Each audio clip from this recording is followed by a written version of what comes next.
What's up, everybody? Welcome back to the channel. This here's Legitical Response. We cover political news, and you know what I find outright just amazing ever since the first presidential debate of 2024? The corporate press's ability to lie and to shift blame and to point fingers. It is outright amazing, the response coming from these people. I went to look at my news feed, right? And it's nothing but Biden should drop out, Biden should drop out, Biden's refusing to drop out. It's just Biden, right? All these pundits coming out acting surprised, right? And honestly, not sugarcoating it whatsoever. Alex, what's the reaction that you've been hearing there? I'm not going to put a fine sheen on it or a spin on it, even though I'm in the spin room, Rachel. There has been a uniformly negative reaction to Biden's performance tonight. Surely, as you know, Joy said, this was about revealing who Donald Trump was, but it was also Joe Biden battling a caricature of himself as an enfeebled person, an impression that Trump has been eager to convey to the country, and he did nothing to disabuse, I think, the country of the notion that he is very old and was lost frequently in that debate. I mean, on answers that should have been, to put it bluntly, a layup for him, whether it was abortion or the attack on abortion medication. His answers were rambling and incoherent. He turned a response on abortion into a mention of migrant killing. I mean, this is a person that clearly was over-prepared and had a lot of different points that were sort of swimming around in his head. And as a result, it felt like the answers that were legible, if you will, were not nearly delivered with the force and the clarity that they should have been. And I will say Donald Trump was in some ways the most Trumpy he has been lately. Okay, so that was just outright brutal coming from MSNBC of all places. But it seems to me, right, like anybody with a brain that's been paying attention for any amount of time to politics, right, knows that Joe Biden has been on the decline ever since he came into office. This is nothing new to anybody. We've been screaming this for years now, for a few years, for 3.5 years, as a matter of fact. We've been looking at Joe Biden rapidly just decline.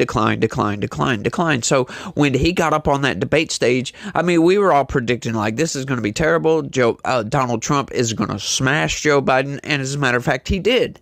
Trump obliterated Joe Biden. But not nearly as much as Joe Biden obliterated himself. Not nearly as much as the corporate press narrative around Joe Biden has obliterated Joe Biden. And what I mean by that is they've been propping this guy up. Just nothing but propping this guy up, right? Like the Whitehouse for sure. The corporate press for sure. Been coming out saying he's a dynamo. He's doing all this in the background. Look, he's getting things accomplished. Blah, blah, blah, blah, blah. This, that, and the other. But it's just been like, we are paying attention to this stuff, and we see that, no, this is not what's going on in the background, and we've been yelling and screaming the corporate press is freaking lying. So it seems like they finally decided, like, they went into panic mode before this debate because they know Joe Biden is a corpse. So it's like they finally decided, okay, depending on how he performs at this debate, we're going to finally come clean with the American people. But they done it in such a way that it takes all the culpability off of themselves. So now somebody has to take the blame for propping up Joe Biden for 3.5 years. And guess who that is, folks? The White House. Okay, so I had this post from X, from Jill Abramson. I guess that's how you pronounce it. I'm probably butchering that. Abramson? I'm not sure. But anyway, she was the editor-in-chief at the New York Times for like 3 or 4 years back in the early 2010s. Okay, so corporate press for sure. She comes out with this scathing article, right? Like totally just shifting the blame from the corporate press to the White House. Check this out, y'all. This is absolutely nuts. It's clear the best news reporters in Washington have failed in the first duty of journalism, to hold power accountable. Since when have they been doing that? They haven't done that for a long time, lady, but let's keep going. It is our duty to poke through White House smokescreens and find out the truth. The Biden White House clearly succeeded in a massive cover-up to the degree of the president's feebleness and his serious physical decline, which may be simply the result of old age. Huh? A massive cover-up. No, I'm sorry, lady. What are you talking about? Anybody who pays attention to news, anybody who pays attention to politics, which the corporate press absolutely pay attention to politics and news, have seen the same things that I have been seeing, have seen the same things that we have all been seeing. Joe Biden is declining. This was no surprise. And she is acting like, oh, it's a cover-up, right? The cheap fakes BS that came out. Cheap fake clips went viral on social media and were picked up by some news outlets. Take a look at this clip, for example. It shows Biden and other world leaders watching a skydiving demonstration before the president is seen walking away and looking in another direction. Outlets claimed that he was sort of just aimlessly wandering away. The clip amassed millions of views within just a few hours, when actually if you widen out, you can see that he was talking to one of the members of the military that was participating in that demonstration. That is not a White House cover-up, folks. That is a corporate press cover-up. And this lady is front and center. And now they're trying to shift the blame. This is just utter amazing, right? Like, who in their actual right mind is going to believe these people when they're trying to put the blame for this on the White House? It's Joe Biden's fault that we've been propping up Joe Biden. No, I'm sorry. The entirety of the corporate press is at fault, save for Fox News, right? Like, because Fox News is quote-unquote conservative, but giving them a pass on this one because they have criticized Joe Biden to a severe degree. But this is just outright insanity, y'all. Shame on the White House press corps for not to have pierced the veil of secrecy surrounding the president. Holy crap, man. This is just... I'm loving this, by the way, if you can't tell. Pierce the veil of secrecy surrounding the president. I'm sorry. This has been quite clear to everybody who pays attention. Obviously, the president's decline was a super hard story to report, even by those who wanted to get it, like the Wall Street Journal. Their story did not deliver using mostly named GOP sources. But I do think if enough reporters had pushed, the story was reportable. I worry too many journalists didn't try to get the story because they did not want to be accused of helping elect Donald Trump. I get that. What? So you're going to disregard the truth, disregard reality, and just throw journalism to the side because your candidate is a freaking grapefruit. And then what's most amazing about this is just come out and act surprised about it. Like, oh my God, it was a conspiracy by the White House. We didn't know Joe Biden was old and feeble and was a freaking smashed up watermelon inside of his head. Like, we didn't know none of that. They're trying to pump this. They're trying to push this off on the White House. This is utterly amazing. All right, here we go, y'all. It is simply astounding for the entire country, including the most seasoned reporters, to be as shocked as everyone was by the ugly and painful reality of Biden's debate performance. Yes, I'm sorry. Once again, nobody was shocked by that. Like, anybody that pays attention was not shocked by Joe Biden's debate performance. He has rotten figs for a brain.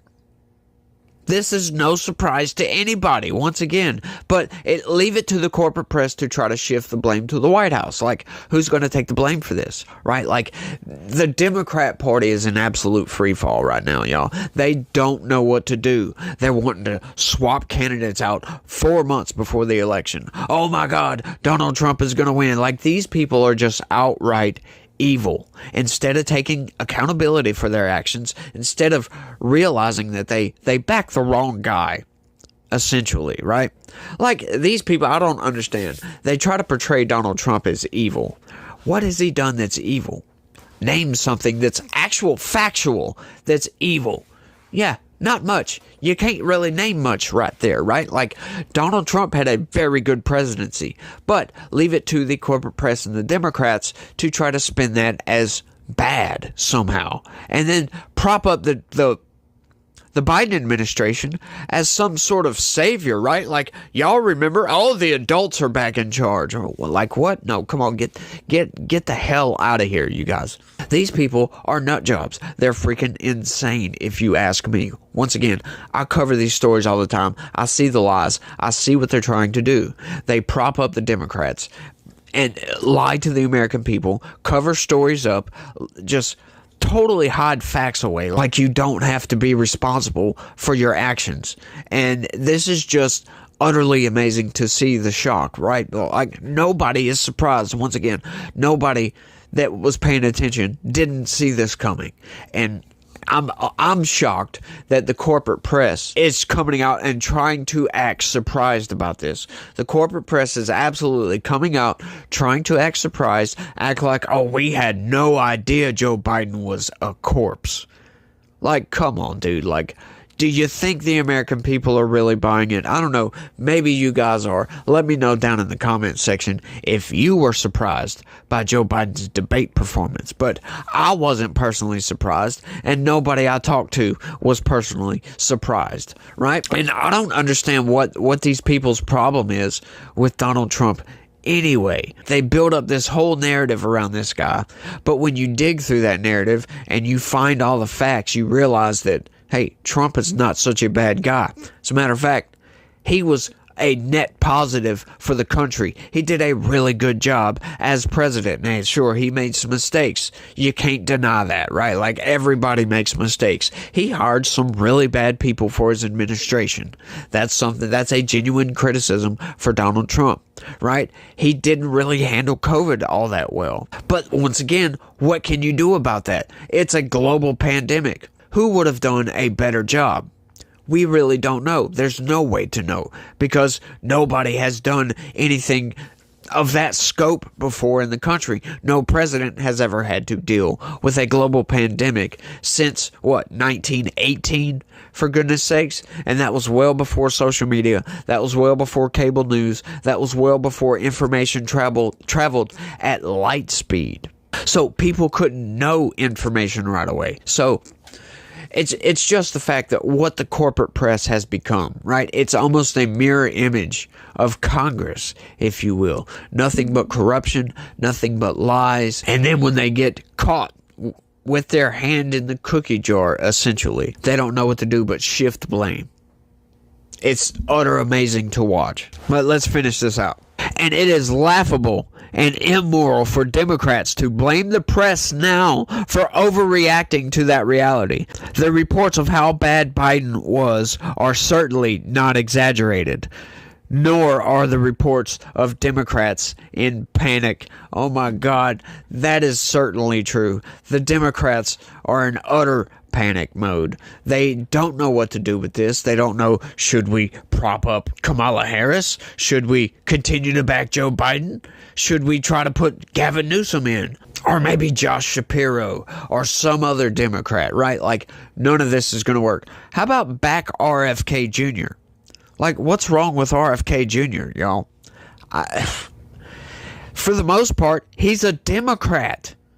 But they're just totally overlooking RFK Jr. because he may have some weird conspiratorial ideas, right? Like, no, those aren't conspiracies for the most part. It's just that they can't back anybody who doesn't back the political establishment, the political elite in this country. They can't get behind that person. But I pose to you, why the hell not? Let's back Donald Trump, right? Donald Trump is going to clean up Washington, or at least he's going to try. The closest thing that we're going to get in this election to somebody actually going in there like a human Molotov cocktail and blowing the doors off the corruption and trying to clean some of it up. But no, you got some of them just don't know what to do, that some of them are backing old Piss Pants Joe, old Poopy Pants Joe, if you will, and some of them are like, no, we can't have this, we're gonna lose to Donald Trump. They're losing their collective minds, and I am right here for it. watching every minute of it. I've got my popcorn and my salt shaker in the background, and I am just loving every single minute of this. And I imagine you guys are too. But I think I've ran my mouth for long enough on this one. I want y'all to let me know what y'all think about all this down in the comments section. Is this not just some of the most entertaining politics you've ever come across? It is just lovely to watch the Democrats in utter disarray and panic mode, y'all. But y'all let me know what y'all think. That's all I got for this one. I want to thank everybody for watching, and y'all try to have a good day and stay legitical. Peace.